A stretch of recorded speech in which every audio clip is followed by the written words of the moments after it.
Page 62. Monday, 27th of October, 1975. 0811. Third recommendation.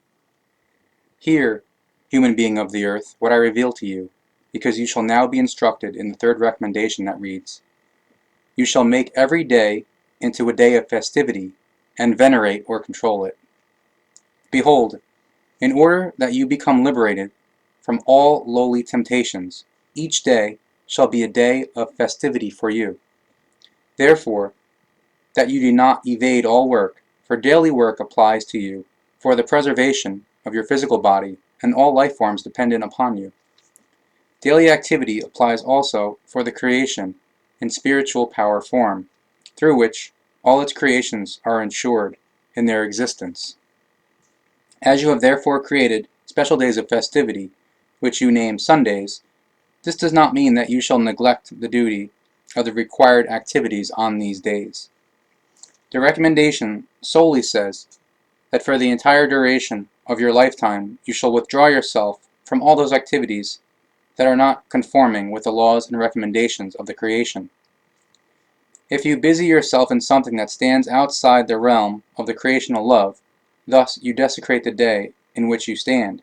You lose the control over it, through which you commit an offense against this recommendation. Every single day is a day of festivity and a day of joy for you, which you must maintain in the love of the creation, because every day is controlled or venerated also by the creation. For it must always be directly near every life form, because only in this manner all creations remain preserved. So if you therefore do not act thusly, like the creation, according to its given recommendation, it cannot beneficently have an effect on you, and helpfully influence your circumstances according to your strivings turned towards the creation, because out of the non-observance of the given laws and recommendations, again and again only disruptive elements come to the fore that, through your wrongdoing, demand their creational foreign right created by yourself, and which can thereby only again be driven back and fought against by you when you observe the controlling or veneration of the day of festivity.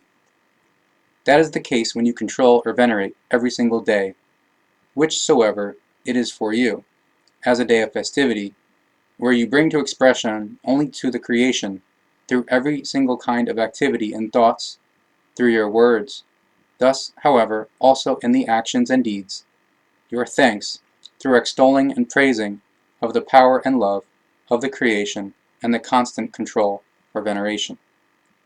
Behold, the creation has thus determined this, as you are instructed here.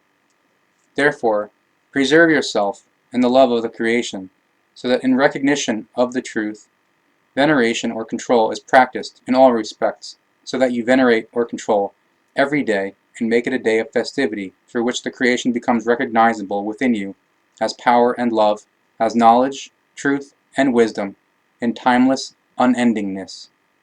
Therefore, the recommendation in the value of the third says to you, You shall venerate every day as a day of festivity. The creation reveals this to you on in all things. Thus, you only have to make an effort in the recognition and in the following.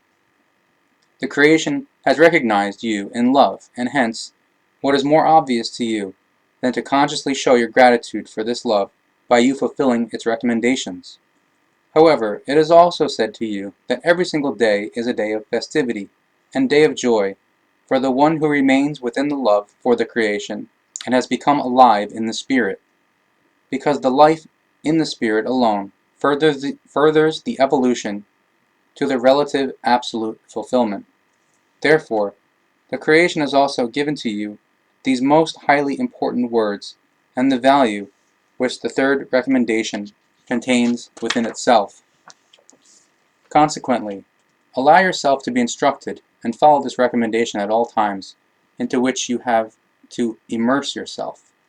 You should know that you are called to a higher life solely in the spirit, however, not in your physical body, in order to achieve the highest level of the relative absolute fulfillment. Since you are now but still situated in the life on earth according to human understanding, You must thus fulfill your duties towards the creation and towards its laws and recommendations, simply in the sense as such is required of you to do by the given creation recommendations, so that you do justice to all determinations which are imposed upon you as a life form, and which you shall fulfill in dutifulness. Behold, only in this manner you fulfill, in true sense, the recommendation determined by the creation. It requires dutifulness from you, and that with full right, because the creation itself is fulfilled dutifulness in full measure, and it, as the creator of all being, also alone has the right thereto, to require the same from you, as its creation, in order to do justice, in its sense, of the highest level of the relative absolute fulfillment. The one who follows the desire of the creation is simply the one who, evermore, according to how the dutifulness reveals itself in him or her, further develops himself or herself spiritually, in quick progression, thus greater, more important, and more extensive tasks, in an evolution-based manner, become directed to him or her. However, the one who closes himself or herself to the desires of the creation remains standing in the way of his or her progress, is cumbersomely laden by multiple burdens and lives in spiritual or consciousness-based impenetrable darkness, until such time that he or she becomes willing to research, to recognize, and to follow the creation recommendations and creation laws. It is also, likewise, in the material life, however, with a considerable value of difference. A human being standing in the service of another human being must, at all times, be a loyal and devoted servant to his or her master or superior, even if the demanding master desires an unjustness from him or her that brings disadvantage to the fellow human beings. Through the loyal service, the bond of inseparability ties itself around master and servant, through which a dependent union occurs, which often ausartet, or gets very badly out of the control of the good human nature, into bondage. This, however, is not so with the creation, because it does not desire from you to serve it, but rather to be conscious that you are a part piece of itself, that it has created solely in order to relatively, absolutely fulfill itself through you within it. Indeed, it requires from you compliance of its laws and recommendations, yet, however, only for the reason because you embody a part of it itself. Thus, in truth, it therefore only sets requirements upon itself. Despite that, however, it does not wish that you serve it and be subservient in submissiveness, but rather that you, autonomously and yourself, in love, truth, knowledge, and wisdom, consciously follow all of its given laws and recommendations as an absolutely free life form. Because only in this manner, if you are inherently willing to fulfill all, do you walk on the way to the highest level in truth. Thus, the creation never wants your services, but rather the actions of your own decisions and will, so at all times you are able to act according to your own choosing. Only life forms demand services and servitude amongst themselves, because this is a malicious, terrible thing, created by themselves, of the imperiousness, might, slavery, and exploitation. The creation never wishes that you are serving it, for this would be equal to a coercion, and coercion never and never finds entry into the love and truth, thus also not into the knowledge and into the wisdom.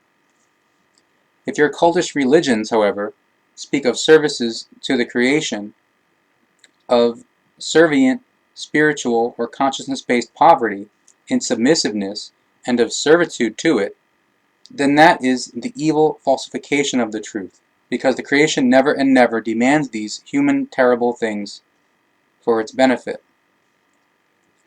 This is reserved for you alone, human being of the earth, which you yourself, like other life forms, have created, the servantry, slavery, dominance, craving for imperiousness, servitude, and exploitation and submissiveness.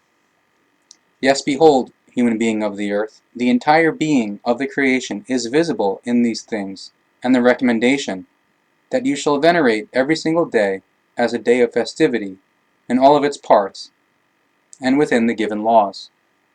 Therefore, also be clear yourself. As a human being, fulfill the recommendations of the creation with the greatest possible loyalty, for you are always one with it, in a connected bond. Have come from out of it, at all times connected with it, and will be one with it at the culmination point in relative absolute fulfillment when you, as a part of itself, will have entered into it. Accept this clarity as the closing words of explanation of the third recommendation. It is now presented to you what you have to do, in which form this highly important recommendation is to be followed and to be applied by you. Raise yourself in the high-valued spirit which this recommendation reveals and presents to you for all great times. For this life-rendering recommendation harbors within itself the love of the creation itself.